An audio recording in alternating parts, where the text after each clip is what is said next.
जिंदगी के सफर में गुजर जाते हैं जो मकाम,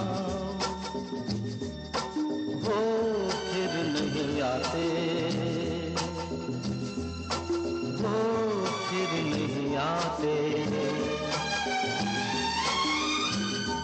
जिंदगी के सफर में गुजर जाते हैं जो मकाम,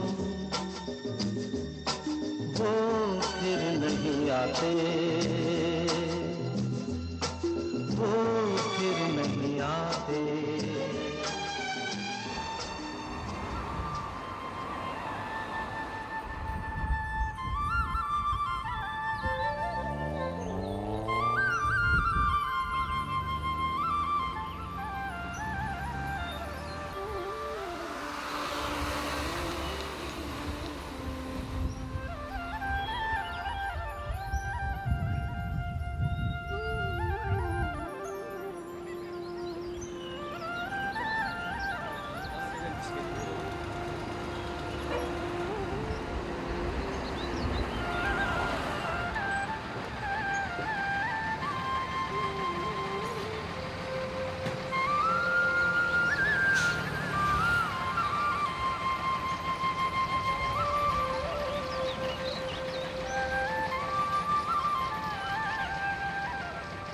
भाई बहन लोग नमस्ते।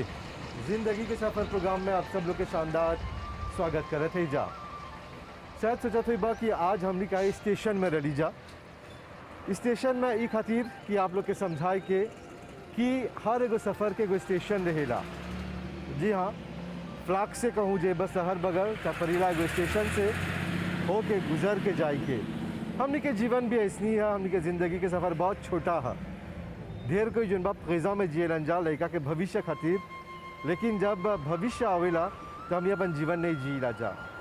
इस ज़िंदगी के सफ़र में हर कोई के एगो नवा कहानी बा, एगो किस्सा बाते। हर कोई के पीछे एगो दर्द बा, एगो मोहब्बत बा या तो सुख बा।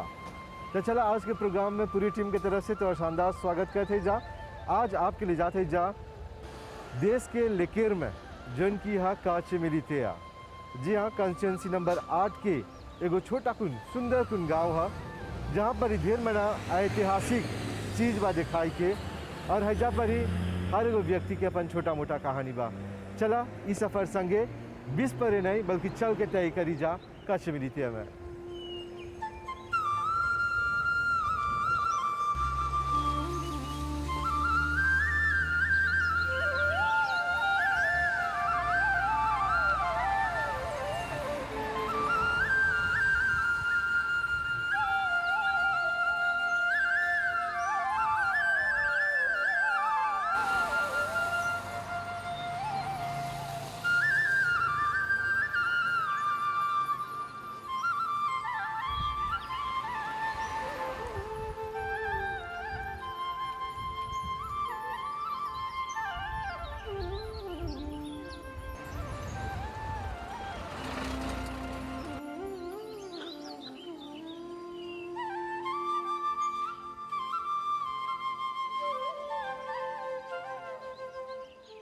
भाई बहन लोग का शिमलितिया जो है हमनी के मॉरिशस के दिल है, यानी कि वो बीच में पावल जाला। और जैसे बोली जा का शिमलितिया में शुरुआत में बोली जा कि का शिमलितिया एगो ऐतिहासिक गांव है। गाँव छोटा बा लेकिन हैजा पर ही ढेर मना इतिहास बा। जैसे हैजा के लागा और हैजा के जो नदी नाला बाते सबके अपन अपन इतिहास बा। ओकर संगे संगे है जो गिरजाघर देखत हुआ ओकरो एगो इतिहास बाते। ई गिरजाघर जन बा हमनी के पुरनिया लोग द्वारा बनावल गल रहल। और हैजा परी चेन्नई से मामा वेलनकानी के आनल गल बाते, जहाँ पर ये हर धर्म के लोग हैजा परी पूजा पाठ करे आवेलन जा। ऐसन आस्था बा, ऐसन मानल जाला कि ई माई के पूजा करला से जन बीमारी बा उ दूर हो जाला। तो हैजे परी हमनी के मुलाकात एगो ऐसन महिला से होल जेकर एगो कहानी बा, एगो खिस्सा बा। चला ओकर से मिलब जा, ओकर कहानी जाने खातिर, ओकर खिस्सा जाने खातिर। चला हमनी के साथ।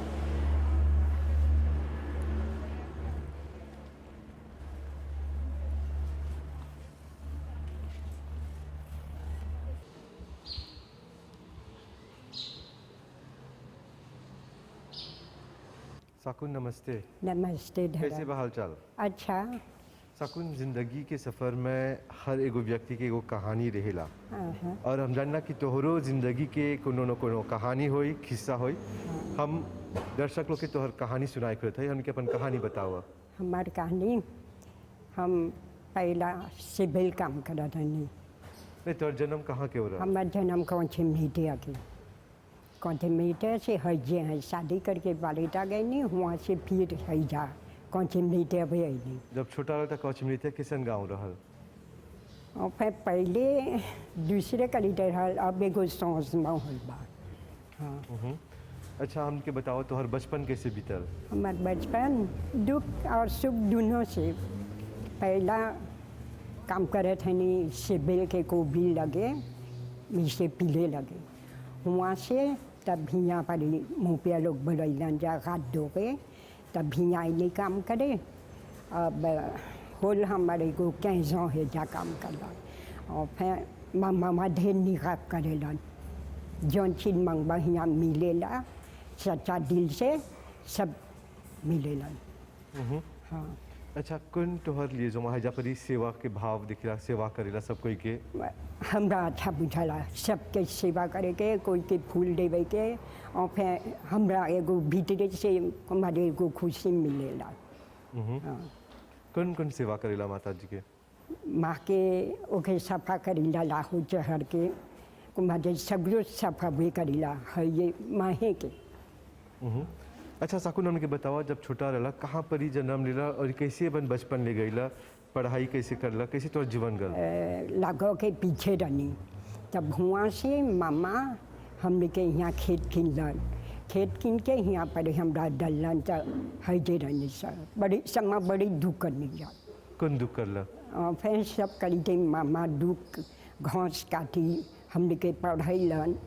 और फिर दुख करके आज इतना पढ़ैली जा, यहाँ अनी तो हमरा तनी सुख लौकेला, माँ हमर सीमा खुलक। तू भी कौन कौन काम करला जीवन में? बहुत काम कर रहे हैं, कारोकान में काम कर रहे हैं, रिलीफ पता तुले हैं, कोबिल में काम कर रहे हैं, ये देखा विलेज में करते हैं। अच्छा साकुन, जब तोहर बचपन रहल कैसे तोहर बचपन गल? और फिर बचपन हमार दुख और सुख दोनों करके अभी हम अच्छा से हैं। कौन कौन दुख सहले हो? बहुत दुख कर रहे हैं।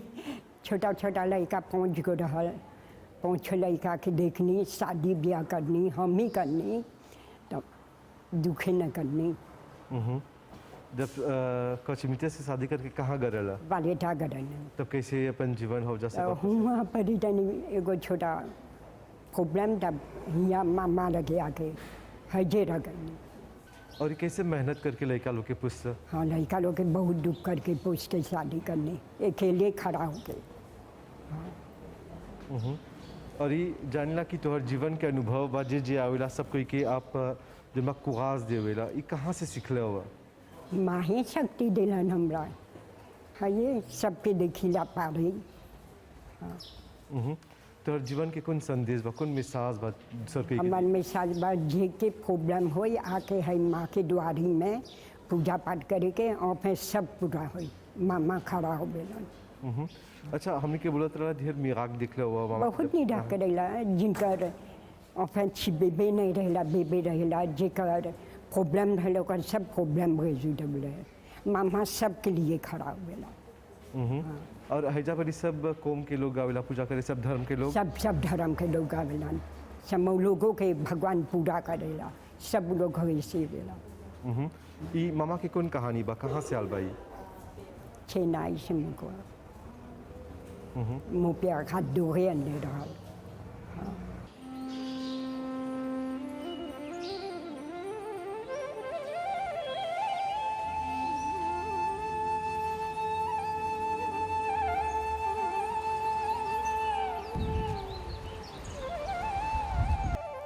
नमस्ते दीदिया। नमस्ते बहू। कैसे बा हाल चाल? अच्छा, तो समाचार चला था कर ले कौन छुआ था? है सब की बात, तनी सा कदवा, सुसु, कोहला, और कटहल, पपलेमूस, बाजी, ग्रेनाजिन, बनान है, कोपम, पुतुली, हाँ, लिसु है, बाजी, सुसु के बाजी, और सुरान सब बा। मामा। अच्छा दीदी, तो नाम का है? Daniela. दानियला दीदी Oui. माँ मतलब दानियला जानला भोजपुरी भी बतियाई हाँ। कहाँ सीख हाँ। रहा पहले के हम संसूसी के हमारे जन्म हाँ जाके सब करकटिया हुई के संगतिया बा हम माँ सब संगतिया सब हिंदू संगतिया हिंदू है हम छोड़ दे रहा हिंदू शादी कर ले बा माँ हुए। ये बनोई हवा हाँ बोनोई हाँ नमस्ते बनोई अच्छा ना थोड़े हुआ सब करे कैसे हाल चाल काम सब चला था बोलो। करते भगवान की दया से अच्छा दीदी हमने की बतावा कि तुम्हारी जिंदगी के कहानी कहा तुम्हारी जिंदगी के सफर कहा यो बहुत दुख रमस भी हैं पहला शादी खिचोड़ ले ला के जिसे बनाने और फिर शादी कर ले बा 7 गो लड़का बा हम पहले के मोताइब्लॉस खिचोड़ ले ला कल बियों के शादी कर ले बा और बियों छोड़ ले ला फिर कचे मिटिया हुआ और वो ताबिस्मा में काम कर ले बा बहुत जिया ताबिस्मा छोड़ ले ला के प्लांटे घुसीला अच्छा हमने के बताओ तुम्हारा बचपन कैसे गल Da tipicamente muito na nifma mo amor. Depois tinha uma pessoa com uma responsabilité. Mas na vez quando mo ban mamu enzu ici enzu là-bas. Ela dans as 14 ans moi marié, 17 ans moi quitte mon biché. On prend 4 enfants. Dans 4 en 26, 6 en 27. Mais la vie est comme ça. Encore peut pas se misère depuis là. Mais c'est moi dire d'une pas décourager. Bien prendre beaucoup de patience dans la vie. Discours tomber, maman la donne nous courage pour l'aider. लावी में l'expérience दे रेला कौन ऐसा ने को l'expérience बा जोन तोरा याद बा कि कब ने भुलाई बा की l'expérience हुई ना कि jamais oublié Man fait une grosse opération. Mon monsieur, tu vas te coup du bois. Moi, tu gagnes comme un timère dans la tête. En 87, man fait une opération. Moi, je pensais qu'on ne peut pas faire l'opération pour moi. Mais maman a donné mon courage, mon copé de bout, c'est mon copé mazine. Qui m'a obligé à vivre encore maintenant 68 bananes. Mon peut penser mon cas vivre 80. हाई कुराजवा कहाँ से आवेला तोहर में Ça maman a donné courage. Avec ça, d'ultima là aussi. अच्छा कैसे करके अपन जीवन ले जाला जाज Doucement, doucement.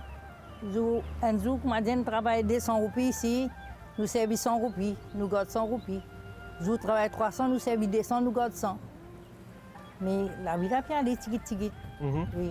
तो हाई लाज में सकता भी पाँचों पर जिए अभी पाँचों तो हर डुबले 2000 जैसी बढ़ गल बा बाप। तो कैसे कुंच करके अपन जीवन ज्यादा ले जात होला एकालो खातिर Planchon doublé, moi, besoin d'acheter 7000 roupies médecine pour un mois. 7200 roupies médecine pour un mois, moi, besoin d'acheter.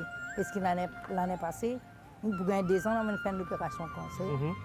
अच्छा हाई जितना कुछ हजा पर बेचत हुआ Oui. ये सब कहाँ से आने ला M'acheter, me revender, et dans là, nous gagnons nos produits, comment ton pousse mon garçon produit, les sous que tu midi, après, tout le monde s'appelle là, moi, acheter avec planter, mais là, me revender. Oui. और अभी जैसे लावी जाता थे कैसे लौकता तोरा अभी कोरोना आल ढेर कोई जनबा बन रहल घर में कुछ लोग मास्क पहनलन जा अभी लावी जनबा बुलवे अस्से हो गल बा दोनों पर हमनी के चैनल हमेशा फोन से करते जाए Oui, oui, bien foncé. कौन मैसेज देबा Moi, je dis, je ne pas besoin de se voir quand même dans le corona, si vous pouvez être bon Dieu, ou pas pour gagner là-bas. Parce que moi, en plein corona, je suis dans la salle d'opération. Mais moi, je dis parce que je crois bon Dieu. Bien pas baisser les bras. Et là, il devant. Si nous croyons ça dans le temps là, quand nous demandons ce qu'on nous lève le matin, il nous donne nous courage pour vivre beaucoup d'autres. बोलो तू कहाँ से हुआ हम प्रॉबिटिक वहाँ बुची तो हजा का चिमलिते में का करत हुआ तब वो प्रॉबिटिक छोड़ ली तब बैली काचिमिता से छोड़ के अब गली मेजिन अब मेजिन रहते हैं तब हजा लेकिन के कारोबार रह जावा तो तनियों पे करीला वो विदेशों में वो बुद्ध बाहोजो की पे करीला अच्छा तोहर जिंदगी के सफर कैसे रहा कैसे अपन जीवन ले गेला बचपन से लेके आज तक अपन कहानी सुना हुआ हमनी के बहुत बहुत दुख एगो बड़का लो पे काशों करी कोलो नेता वाल के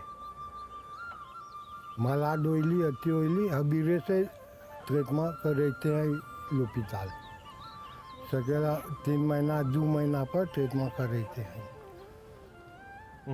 और तोहर बचपन कैसे बीतल दुख ही दुख कैसे जियत रह जाओ लेपुक उ लेपोक आगे के लेता मैं जब एक समय अति फूजापे बुई करे खात होते एक समय खाली फूजापे हुए एक समय जब फूल शुरू करला बनान बुई खाए के तब बनान बुईवे चुअत ऐसे गलवा यानी कि फ्री आप बनान खा के झिले हुआ हाँ तो हाई इलाज में सकता भी आराम से बैठ के घरे जिन बात टेलीविजन देखे या कोई तब भी सकबा बैठ के घर में आराम से लोकेशन पे एक आता 6,000 हर महीना के तो हर जो पैसा मिला तब दवाई किन लोकेशन पे ये कर केने केने का करबा ढेर कोई लाभी में देखो गाजी हो जा जिन्हें से कौन मिसाज देबा हम बोलेला चला लापन करे की कैसा भी कितना जेने बा घूमल चला तब बिना काम के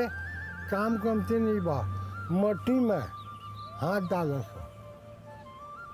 सो देखो सरकार ही काम दे वो की बेकर सरकारो जीवन निमन से जाई बाप तो नहीं करे को जलाबी के जने तो नहीं करी काम खाली बूढ़ा आदमी लोग सकेला लापेन करियन था जेनेस लोग का भी नहीं बा कोनो काम करे के ओके बुनोई बहुत बहुत धन्यवाद दोनों जना के बहुत बहुत कुआश भगवान तो लेके और ही शक्ति दे आगे बढ़ बजा ये भगवान क्या है और दरब क्या है अरे बहुत बहुत धन्यवाद अरे बाय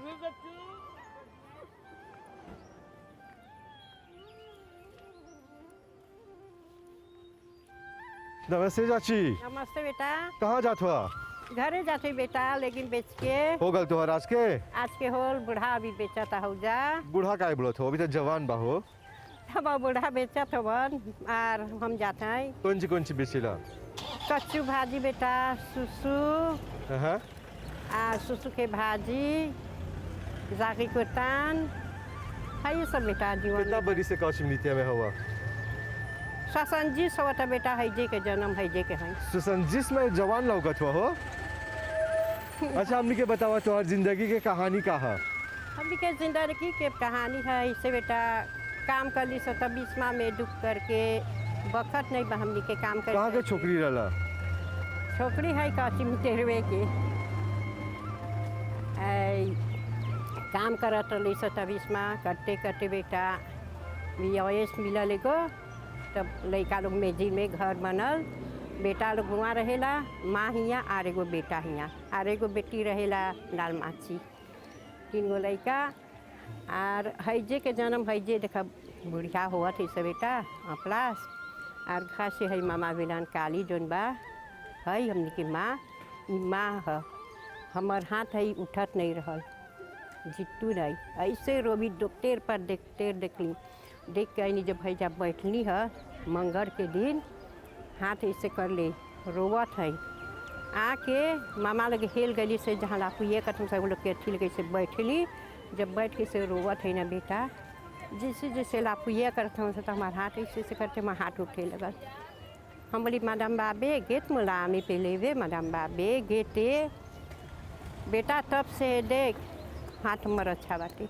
निमन से एक पर कॉन्फिडेंस बा मामा पर बहुत कॉन्फिडेंस बाटे हाँ ये बेटा है और तोहर जीवन कैसन जीवन रहल बचपन कैसे बीतल तोहर जवानी कैसे बीतल बुढ़ापा कैसे बीता था दुख सुख करके बेटा दुख करब तब न सुख करब छोटा से माँ बाप रहल गाय पोसत रही स गाय पोसते माँ बाप संगे घास कटते जीवन गल शादी कर लेली से का जीवन में पर ही जाता जैसे चलत ऐसने आज जेके बोली मैडम बाबे वही हमारा लेके अथी करे ले गोल है देखा जी बाटे मैडम वहाँ लगे गल वही बुलावत नहीं के वो साथ में वही हमरा बोले नो तो लामे पुबिए किते पे फ्लोवे ए सोचे के अच्छा होवे तब भी इलाज में सकता घरे बैठे आराम से टेलीविजन देखे काहे काम करत हुआ नहीं सब बैठे जब बैठब से तो मलाद रहब सब पास के हाथ गोड़ चलेला करके आप बीचे है सब जीतू नहीं सकते बेटा जेनेस के कौन मिसाज देबा जेनेस लोग के कौन मिसाज का बोलबा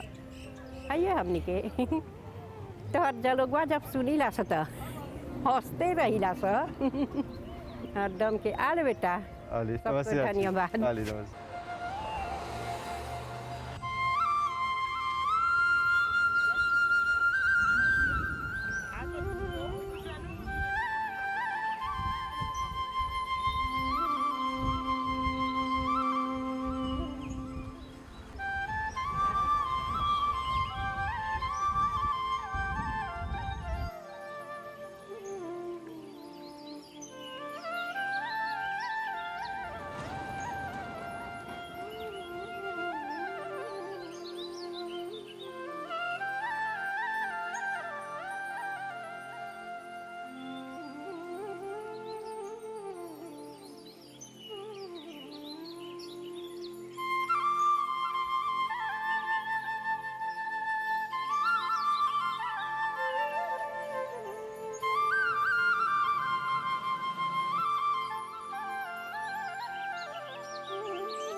बिल्किस अस्सलाम वालेकुम। वालेकुम सलाम। कैसे हाल चाल?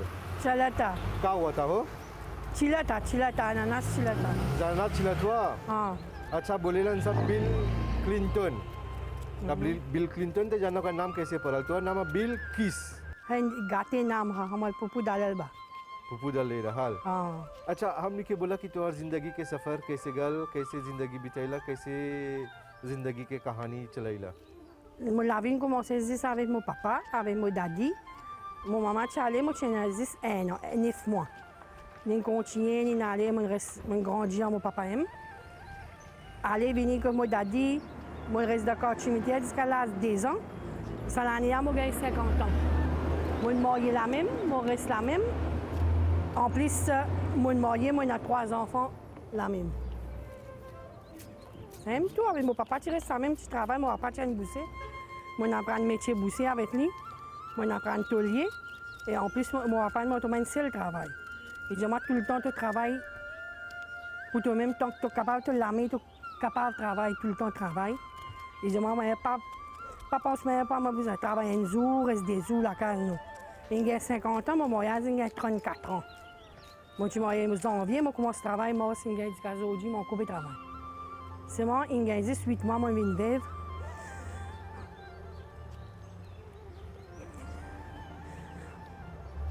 Moi, j'ai 3 enfants, un petit fille, un comptable, un petit bien petit, avec mon garçon. En plus, moi, j'ai 2 demi-frères, une sœur. Après, une famille où je ne connais pas, apporte mon papa. J'ai 3 enfants, avec mes 2 frères, mon sœur. Après, plus d'aucune famille. On a 10 familles, mon bonhomme, 4-5. Tout grand du monde, aucun grand du monde de famille.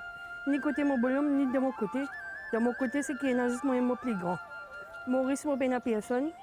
Moi, j'ai 3 poupons, on était avec un tchatcha. Moi, j'ai mon frère, je reste pour Stafayette. Ça même tout, moi, avec mes 3 enfants, après, il n'y a personne. Moi, je n'ai aucune famille, ni côté mon maman, ni côté mon papa. Moi, je connais de côté mon bonhomme, il y a 10 du monde. Avec mes enfants, avec tous mes collègues de travail qui travaillent, ils arrivent à l'Aza. Tout le temps, 3 quarts du temps, je travaille juste pour moi-même. Mais c'est mon travail. Moi, je travaille près de 10 ans que dira du snack. Moi, je dis ça même mon collègue et dira, estime-moi plus qu'il m'a associé. Ça même, moi, je dirai, mes enfants, avec mon bonhomme, il y a 10 personnes, c'est un tout. Bilkis जन कमा का था फासिल नहीं है जाने ठंडा घाम पानी में हजा पर बैठ के रोज के जन इना छिलेला देखिला जा एक कमा करे खातिर ढेर कुहास जाना इतना कुहास कहाँ से आने ला? Mon papa sangué. Il tu montres moi ici, moi tout le temps on m'a dit comme mon mazine, moi mazine personne, mon mazine 10 li, mon daddy avec mon maman, c'est juste 3 du monde mon mazine, c'est moi tous les 3 pas là. Moi j'ai des mamans, tous les 2 mamans pas là. Et tout le temps mon mazine 10 mon papa avec mon maman, mon mazine mon papa qui nous à cause ça moi là. Pas ninguém jusqu'à l'âge 8 ans mon fait travail dire. Moi j'ai fait 6 ans mon travail maçon au chantier. Mon récit fait mon chiffelier et un comptable. Mais tout le temps, mon bonhomme, il a un simple travail, il a un travail souffert. Nous partissons tout le temps, il a 3 ans qu'il nous reste dans la carte béton. Nous restons dans la carte 25 ans. Moi, je fais mon chiffelier, on travaille le chantier, on travaille entier Maurice. Moi, on entier Maurice Parker. On travaille le chemin, on travaille le coltor. Moi, liger, tu brûles, moi, je au père, moi, liger. 6 ans, on travaille directement sur le chantier. Juste pour faire mon chiffelier. Mais moi, je finis habitué avec frère, avec ça. Après, c'est avec moi, mon mazine tout le temps. Mon mazine, c'est que mon papa est moi. और बिल्किस आज तोर सैक्रिफिस अपन फल दिखैला तोर एगो बेटी कोंताब बा और एगो बेटा जन बा मोरिस में जाना प्रीमियर निकल रहल région में तनी एकर बारे में बताओ. Jamais dit tu travailles, dis à cause de son papa tout le temps, il reste de business avec son papa, il quitte l'école jusqu'à l'âge, il fait forme 3, il quitte l'école. Mais il donne son papa coup de médication. Papa il besoin à travail, il travaille dans l'autorité. Mais c'est moi, là, moi, il fallait du coup de s'occuper de mon camarade, moi, je fais 2 ans et 1 an. Un petit travail dans le magasin, il fait sportif quand je dis pieds virés, il fait massage, moi, je dis, il secoue. Avec moi, je finis une résidence à Cannes, il y a 3 ans, nous restons dans la case à grandir là. Dans le chemin là, Maurice Beau la rivière, dans le terrain, mon beau-père. La कास्टोल में रहत रहला लेकिन फिर भी जीवन जनबा जरी रहल. Ma'am difficulty सो एक लस मतलब लड़का लोग आज arrivé बा कैसे महसूस करला कैसे सांस करेला? me senti bien bon parce qu'il kiffait. Mon papa même, il suit du cas de côté mon papa, il vient. Personne n'a pas parfait de tête. Tout le monde a un défaut. Mais c'est moi, toujours, mon papa, autant de défauts, il y a beaucoup, c'est qui est bon. Quand je marche le chemin, je suis content parce qu'il va reconnaître moi parce qu'il dit qu'à l'âge des ans, mon papa prend naissance ici, mon dada prend naissance ici. Quand je marche le chemin, du monde cause moi, de côté mon papa. À ce là moi, j'ai 3 enfants. Quand je marche le chemin, tout le monde dit pour moi, intègre ces enfants, Bilkis, ces enfants. C'est un millionnaire qui est de côté mon papa et de côté moi-même et de côté mon mari ici, de tout cas je marche pour l'instant. Et moi, j'ai 3 bons enfants. Tous les enfants ont un petit défaut, mais moi, j'ai 90%, moi, j'ai 3 bons enfants. Des petites filles, un garçon, une mode, il y a 1 an. Il y a 2e enfant, mon garçon, 3e enfant. Mais dans l'endroit, tout le monde dit, moi, mon garçon, un bon garçon, mon garçon, un bon garçon, mon garçon, pas pour moi, mon garçon pour le peuple de la communauté. Il est content d'aider du monde pareil comme moi. Il a la même manière que moi. Et il a une manière pareille comme mon papa. Et du monde bien content. Si mon famille même pas si bon, quand il dit, moi, je suis marcher le chemin de même, je dis quelque chose. Moi, pas si bon, je suis marcher, du monde, moi, pas dire bon, mon mauvais, moi, quand du monde redit avec moi, je peux dire quelque chose, mais seulement, façon que mon papa nous montre avec mon daddy, ça mène nous apprendre. 3 enfants ici, il y a la même manière. और एगो व्यक्ति हो कल के काम नहीं हुई Qui est papa? Pas Poudine. Poudine maïla ou diamant? D'ailleurs, Poudine chose.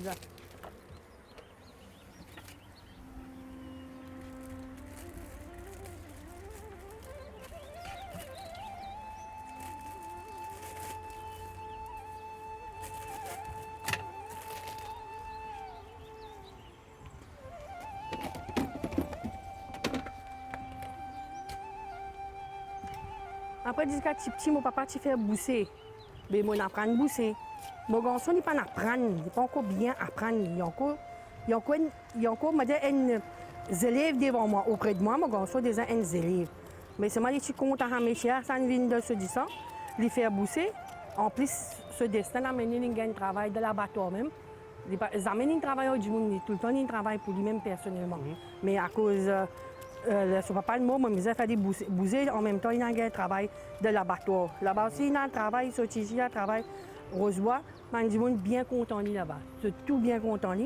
Je dis, je n'ai pas trouvé un jeunesse comme aller, un bon garçon, pas fumer, pas boire, pas rien. Tout ce qui est de faire travail, il fait.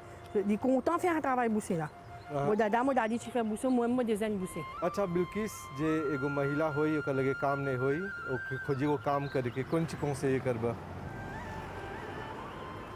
Si vous faites des efforts, vous n'avez pas de chance, n'importe qui travaille ou qu'à faire. N'importe qui travaille. Ou dans un travail maçon, vous qu'à travailler, ou dans un travail de carreau, vous qu'à travailler. Pas de chance que vous avez. Après, on va travailler en place, vous allez mettre veille, combien de faire, combien de travail, non. Vous avez toute la tête là, vous avez faire ça. Ça travaille là pour nous. Quand nous finissons le travail, nous allons nettoyer, nous allons faire. Pas veiller, mon camarade, tu vas faire ça, tu vas faire. Les amis ne vont pas prendre le travail, ils ne vont pas comprendre. Ils vont pas avoir l'esprit là, ils ne vont pas avoir patience pour aller de l'avant. Au battre léger, vous allez finir faire 1 an, 2 ans. Mais si vous gagnez un tracas aux camarades, quand vous arrivez devant, c'est pas chance qui vous a énorme. Vous avez une patience, vous avez une confiance en vous-même qui est capable de faire. Pas non plus, vous allez au travail des jours, après vous faites mauvais signe. Non.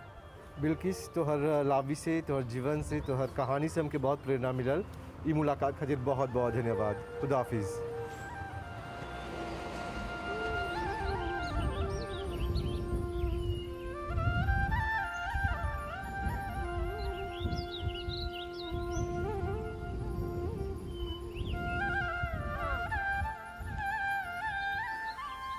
यह सबसे बड़ा बाजार कौचमिलितिया के जन बुधवार के और रविवार के काम करेला और हैजा के बाजार जन बा फजरे बड़ी बनेर शुरू होला कातका जमाता शुरू हो जाला और हैजा पर ही 10 बज के आधा 11 बजे बता लगी में फिनी हो जाला खलास भाई बहन लोग कौचमिलितिया एगो छोटा कुन गाँव है लेकिन ढेर मना ऐतिहासिक चीज़ बातें हैजा पर जिसे देख ली जा और हर एगो व्यक्ति के अपन कहानी बा अपन किस्सा बातें और हर कोई के अपन अपन दुख बा लेकिन देख ली जा कि हर दुख के पीछे एगो सुख छुपल रहेला तोरो ज़िंदगी के सफ़र में कोनो ऐसा कहानी हुई हमनी के साथ बांटे खोजत हुई बा तो हमनी के लिखिया प्रोग्राम के पता है जिंदगी के सफर में एम्बेसी मुका देखा तो काश्मीरिया में अभी तक प्रगति के कार्य चलत बाटे।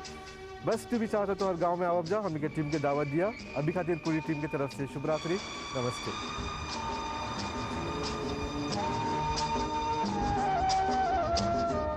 जिंदगी के सफर में गुजर जाते हैं जो मकाम, वो फिर नहीं आते, वो फिर नहीं आते। जिंदगी के सफर में गुजर जाते हैं जो मकाम, वो फिर नहीं आते।